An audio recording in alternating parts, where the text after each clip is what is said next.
yung tatanggalin natin itong switch na to. Technically, di naman natin tatanggalin talaga. Papatayin lang natin yung idle. Kasi yun yung nagkukos ng short sa loob. Auto start and stop ECU AMA nila. Kukos ng check engine. Yung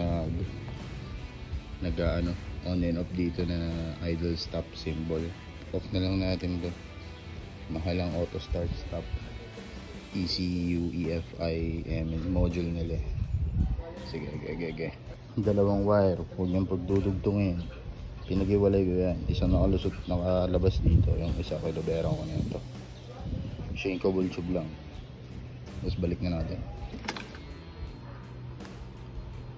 Hindi nalalabas yan. Kahit anong on mo niyan, hindi nalalabas yun. Hinila ko yung wire. Nakahinang lang naman yun dito sa function nito. Tapos nilagyan ko ng shrinkable tube, both wires, to disable it. Para kahit nakatanggal yung dalawa, kahit anong galaw na ito, lubak, hindi magtatagpo yung dalawang wire kasi may cover. Yun lang.